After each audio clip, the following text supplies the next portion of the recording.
What's going on, guys? This is Rob, and in this video, we're going to start the conversation on why Black Adam waged war against the DC Universe, which is pretty amazing. So this is part one. This covers why it happened in the first place. Now, there's two things we have to talk about here. The first one is something called 52 Week, and the second one is actually two guys. A guy by the name of T.O. Morrow, and then Will Magnus. So when it comes to 52 Week, this is something to know. When DC launched Infinite Crisis, which basically brought the multiverse back after the events of Crisis on Infinite Earths, that what you had was an event called 52. And the reason for that is because after Infinite Crisis was over, DC launched a series called 1 Year Later, which literally just skipped ahead by 1 year. 52 Week covered that 1 year period in between. And it basically focused on smaller characters that you wouldn't normally see all that often in DC Comics. Black Adam is one of them. Now, when it came to T.O. Morrow and it came to Will Magnus, these were guys that in a lot of ways were kind of the precursors for like Reed Richards of the Fantastic Four and Iron Man from Marvel Comics. The reason why these guys matter is because by different manner and different means, they're basically just ridiculously advanced scientists, but they are going to be kidnapped by a group over the course of the story and basically forced to bring about what's called the Four Horsemen Project. And we'll talk about that as we go through this. But again, there's a lot that gets covered here, so we're just going to kind of leave out all the unnecessary fluff and we're going to focus on the finer points here. So the important thing to understand is that in the aftermath of Infinite Crisis, basically during 52, Batman, Superman, and Wonder Woman were out of the picture. And what this meant is that the three most prominent leaders of the DC universe, they simply weren't there. And it led like a lot of people making a lot of moves that they wouldn't necessarily make. When it came to Black Adam being the ruler of Kahndaq, right? This guy's very similar to Black Panther in the sense that like he would let the world burn before he let anything happen to the people in his kingdom. That realizing that Batman, Superman, and Wonder Woman are gone, he makes the move of basically positioning Kahndaq as a place that will kind of be a champion of justice and leadership in the world. Now, I use those terms loosely because as most of you guys know, at least those of you guys who read comics, when it comes to Black Adam, depending on what really is going on with the story, some would argue he rules Kahndaq with an iron fist. One of the things to know is that there are people who are staunchly against Black Adam, and in fact, one of these guys tries to take out the entire crowd and himself as well as Black Adam, but is ultimately stopped by Black Adam, who rips his arm off and kills him in front of everybody, and like literally the cameras and everything. And it's basically Black Adam's way of establishing this idea that when it comes to villains in the DC landscape, superheroes have been too soft on them. And that's the overall tone that Black Adam is going for, right? Like in Kahndaq, crime is not tolerated. In Kahndaq, we have what's basically a peaceful society. It's peaceful by force,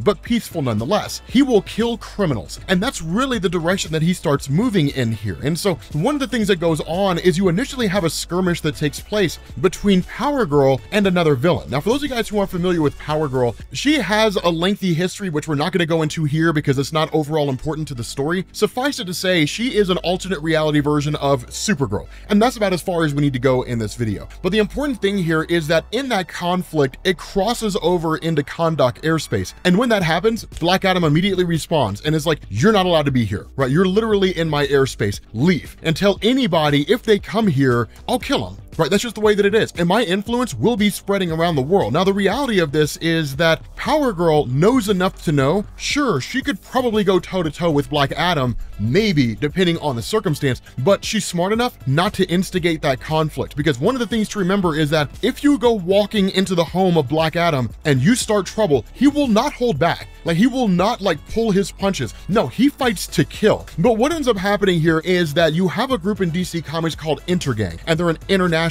crime organization that, because they realize that Kahndaq is a place that's sort of opening its borders to the world in the sense that Black Adam wants to expand his sphere of influence, Intergang sees it as a place to get a foothold because international law does not apply to Kahndaq, right? They're literally their own rules, right? The laws of the world do not apply to them. And so what Intergang does is they present a woman to Black Adam to basically use for his quote unquote own pleasure, as well as basically trying to bribe him and saying like, let us have some sort of involvement in Kahndaq. And then of course, you know, this girl's yours, all this money's yours, and we'll give you a cut of the money that we make, right? Black Adam immediately kills them and then frees the girl, right? Because one of the things to know is that while Black Adam is kind of a villain, he does have his moral compass. It's why I always side with Black Adam in virtually every situation, right? Because the guy does what needs to be done in order to get the problem solved. But what ends up happening is this woman initially doesn't want to be there because she's literally kind of there against her will. But the truth is that behind the scenes, and what she didn't know is that Black Adam had actually traveled around to different locations, and Black Adam had come to this realization that her brother was basically taken by Intergang and was basically sold off, that her family's essentially killed, that as far as he's aware, she's the only one that's really left alive. So keeping her in Kahndaq is not really her being held as a prisoner. Instead, it's her being held here because there really isn't anywhere else for her to go. And that's literally what he tells her. Like, you're not a prisoner here. You can leave virtually anytime you want to. In fact, you can leave right now if you want to leave. Like, that's perfectly fine. But one of the things that happens is that in the time that she was in Kahndaq, she had actually listened to the things that people were saying. And even once she becomes basically a person who can live among the Kahndaqi people, that she listens to their stories. And she listens to how, in a lot of ways, they revere Black Adam, because Black Adam is a protector. Black Adam is the one that keeps them safe from whatever threats happen to be out there. Now, there is a subsect of his society that doesn't like him, right? That's something that I do want to establish. It's not wholesale reverence, right? Not everybody in Kahndaq swears allegiance to him, but in her traveling and listening to these stories, what she does is she comes to the realization, you could use your powers for good. Like, you don't have to kill people on national TV to make a point. Like, if you really want to take Kahndaq and expand your rulership of this place out into the rest of the world, then do it in a more positive way, right? Do it in a way that will benefit society as a whole, because you can do that. And so what he ends up doing, and realizing how pure her heart is he grants her the power of Isis. And then in turn, what he does is he helps her track down her brother,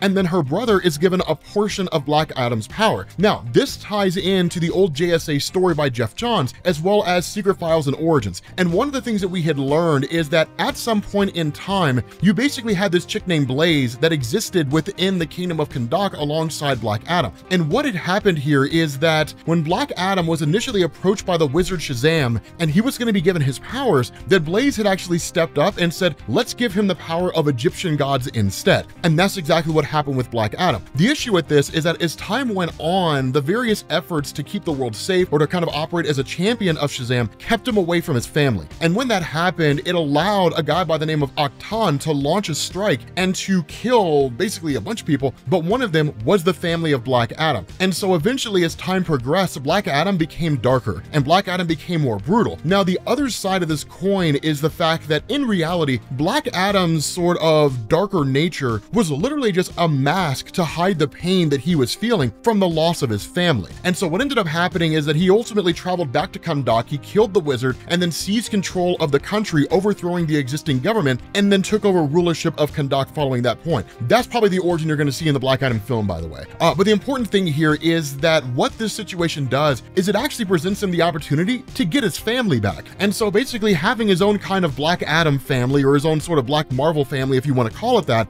in order to achieve this, in order to give this woman basically the power of Isis, what he ends up doing is taking her to Shazam, to Billy Batson himself. Now, in the absence of the wizard Shazam following the events of Infinite Crisis and those events that came after that Billy Batson is the one who basically sits at the throne of the Rock of Eternity, basically operating in the same capacity that the wizard Shazam previously occupied. The difference here is that Billy Batson can't quite handle all the different voices from like the 7 deadly sins and the various beings that have to be kept at bay in order from like influencing the world and so on and so forth. So he's kind of going insane to a degree. But the truth about this is that what ends up happening is you have basically the amulet of Isis that's presented to Adriana, and when that happens, she's a little hesitant. She doesn't necessarily want to do it, but Black Adam convinces her and says, literally, you told me we can make the world better. You told me we can make the world a more capable place. Be by my side as we do that, right? Guide me and help me become better so we can make the world better. And with that happening, like, she literally just shouts, I am Isis, after taking the amulet, and basically becomes the female counterpart to Black Adam. And so with her and Black Adam going on the hunt and ultimately tracking down her brother, they successfully find him, and then they in turn imbue him with a portion of Black Adam's power, and he basically becomes, again, a member of the Black Adam family. Now, while the Black Adam family does move forward with their charter, which is really operating more to the way that you would see the traditional Justice League function, right? Or Batman, Superman, Wonder Woman, where they're more of like protectors of the world, and they're showing the world that there's more to Kahndaq than just like killing people on live TV, kind of trying to convince people Black Adam's turned over a new leaf to a degree, different things like that. That on the other side of this, you have what's called the Science Squad. Now, the Science Squad was put together by a guy named Cheng Zhu, and this actually follows something called the Bible of crime. So in DC Comics, the Bible of crime, which was largely introduced during the events of 52,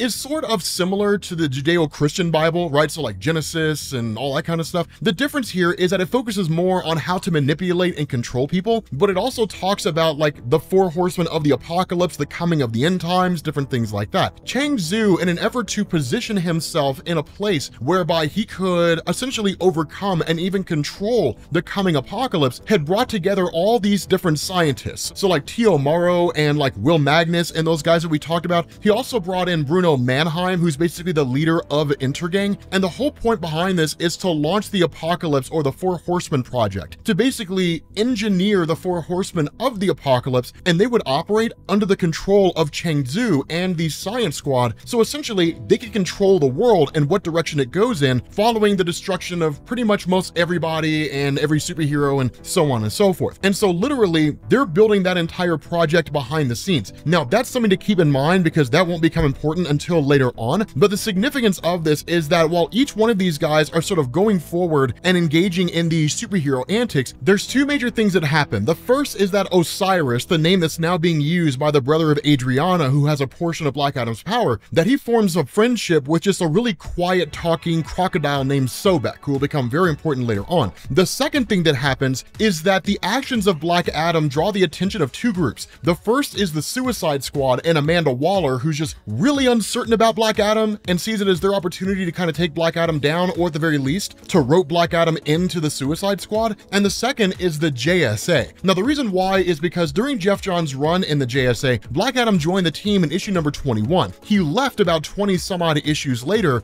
and then formed his own team of vigilantes. Now eventually a fight broke out between Black Adam and the JSA, and facing the possible total destruction of their own team, the JSA allowed Black Adam to basically go back to ruling Kahndaq, but he had to stay confined within his borders. Hence the significance of him in this story, expanding his borders beyond Kahndaq and actually trying to use Kahndaq as a means to basically show that the world can be ruled successfully by somebody like Black Adam. But the whole point behind this is the JSA is keeping an eye on things, because they're not entirely sure they can trust Black Adam here, because in a lot of ways they think that he might be up to basically no good, because historically he's kind of been a villainous guy. But the point behind this, and the reason why this matters, is because there comes a moment where the Suicide Squad makes their move against Black Adam's group at the behest of Amanda Waller. And when that happens, one of them are killed by Osiris when that guy is going to take out Isis. And so because of that, when Osiris kills that guy, the whole situation is basically being recorded by Amanda Waller. And in order to justify her position of going after the Black Adam family,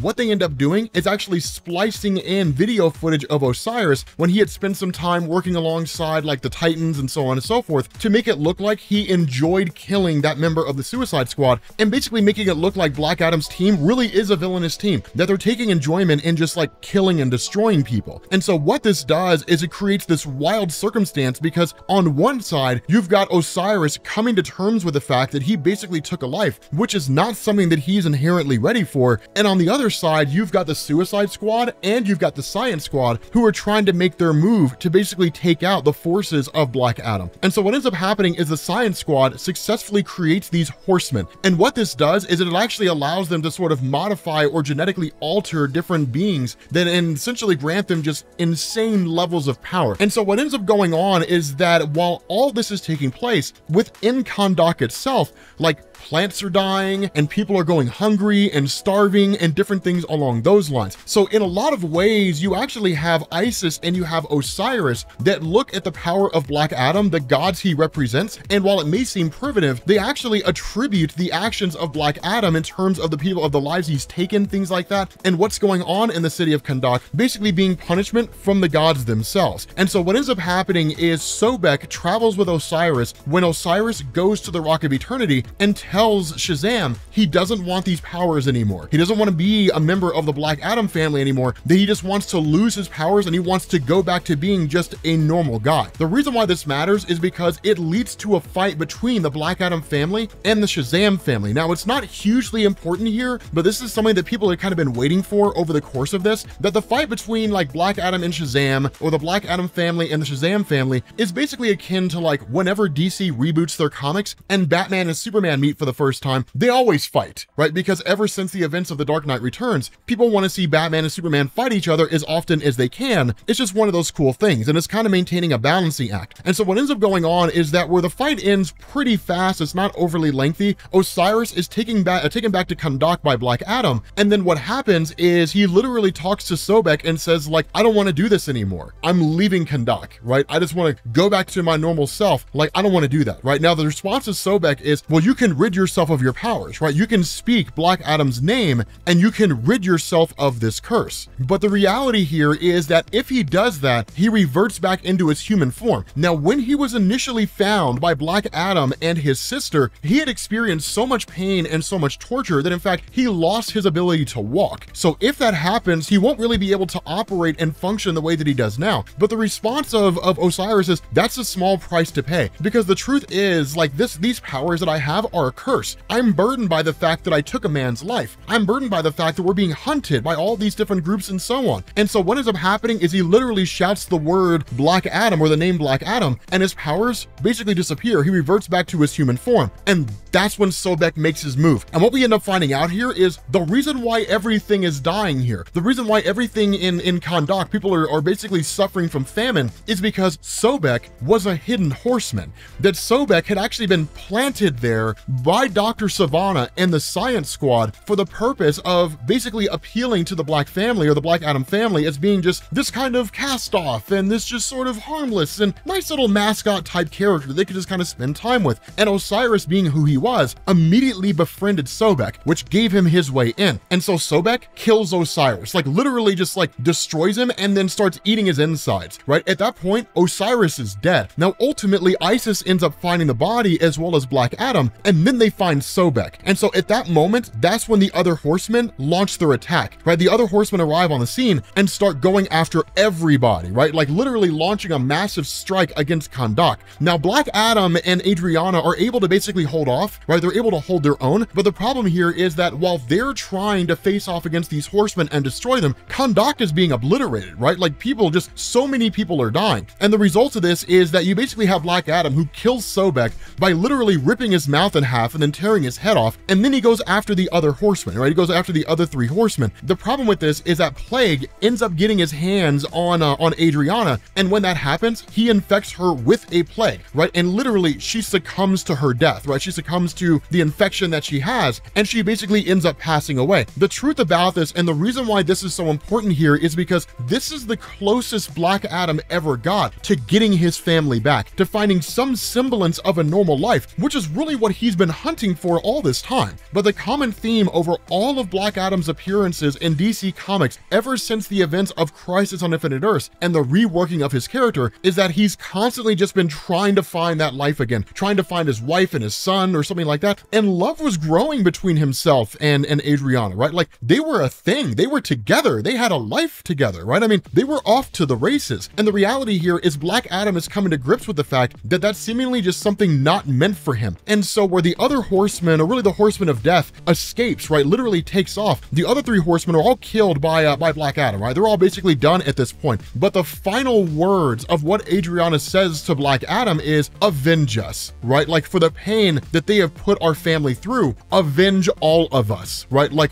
get your vengeance on the world. Everyone has to suffer. And so because of that, what ends up happening is Black Adam takes off to a country called Bialia, right? Like literally shows up there. And the reason why is because Bialia is under the control of Intergang, right? Under the control of Bruno Mannheim, and Bruno Mannheim is working directly with the Science Squad. Now, something that I want to establish here is that before Sobek was killed, he told Black Adam, he spilled the beans. He was like, the Science Squad is out there and the Science Squad is trying to destroy you. And the Science Squad sent me here and like, I want to destroy you too, right? Because I'm a bad guy. But this is one of the other things to understand here. While Black Adam may seem relatively calm at the moment, this guy is incensed. And that's the nature of Black Adam, man. You don't really have to worry about Black Adam when he just comes in screaming at you, right? And just yelling and carrying on. You got to worry about Black Adam when he comes in calm. And so when he shows up in Bialia, he immediately attacks the government, right? And it's just like, you guys are the reason why that Horseman Death even came here. You gave him a place to stay. And you're doing that because you're under the control of Intergang and Science Squad is running all this. Tell me where the Horseman Death is. Now, of course, the government launches a mobilized strike against Black Adam, but it doesn't do any good to anybody. But the reality here is that the JSA are watching all this and the JSA are like, it's time time to make a move because they don't know the whole facts of the situation. All they see is Black Adam attacking another country, and a sovereign country at that, despite the fact that it's completely and totally crooked and corrupt. And so what ends up happening here is with the JSA making their move, that Black Adam rips apart the entirety of Bialia. I mean, he kills virtually everybody. Millions of people die. That's why I say, man, this guy's Kaiser Sose, man, like scorched earth. That's exactly what this is. And so with just this massive amount of life that's lost, right? And that's one of the crazy things is because this happens because the citizens in Bialia attack him, right? They throw like a beer bottle at the back of his head. And he's like, you all put your government here. Like, you guys are all part of the problem. It's just unbridled rage and anger directed in every conceivable way. This is what happens when Black Adam loses the people that are close to them and Black Adam loses control. And so eventually Death makes his move, right? And literally says, because of all the people that you've taken out here, my power has grown and I've become stronger. And Black Adam's response, I don't give a damn. He beats the hell out of this guy, right? Absolutely thrashes this guy. But before he kills him, he's like, you're gonna tell me everything I wanna know. You're gonna answer every question I have. And then I'm gonna spend the rest of the night killing you. I'll give you a blood transfusion if I have to, but I'm gonna take my time, man. I'm gonna take my time. I'm gonna go to work on you and I'm gonna savor every single moment. And so eventually, with those questions being answered, Black Adam makes his move against the Science Squad and goes after all of them. Now, there's two big things that happen here, right? One of the things that takes place is you basically have Black Adam that's actually overtaken by the Science Squad. And the reason is because of T.O. Morrow, right? That this is a guy who is exceedingly intelligent, but he basically has devices that allow him to see into the future, grab technology, bring it back to the modern day, different things like that. That what he found was the ability to create teleportation portals. And so in order to overcome Black Adam, he literally creates a portal in his head. And while it's not enough to destroy Black Adam, it's enough to like subdue him. And as soon as that happens, he's overtaken by the Science Squad with Dr. Sivana intending to plan his own experiments and destroy this guy and so on and so forth. Now, the JSA responding to the crisis in Bialia comes to this realization, this was really all done at the hands of Black Adam. Like, it really was all done by him. So their goal is to go after Black Adam. Now, Atom Smasher's the one that's kind of advocating on Black Adam's behalf and saying like, yeah, but we also have to understand where this guy's coming from. We have to look at the whole situation.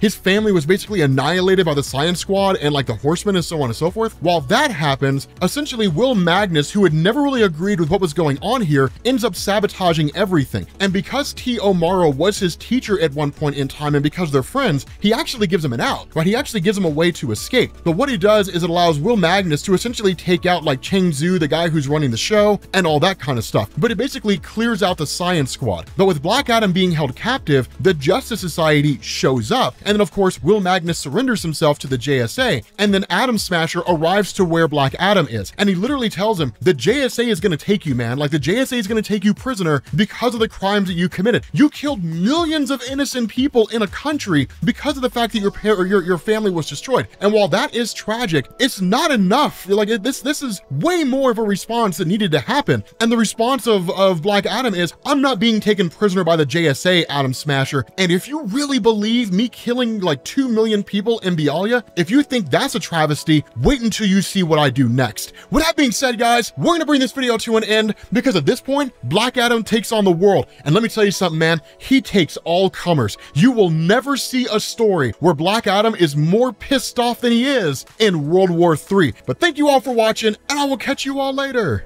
Peace.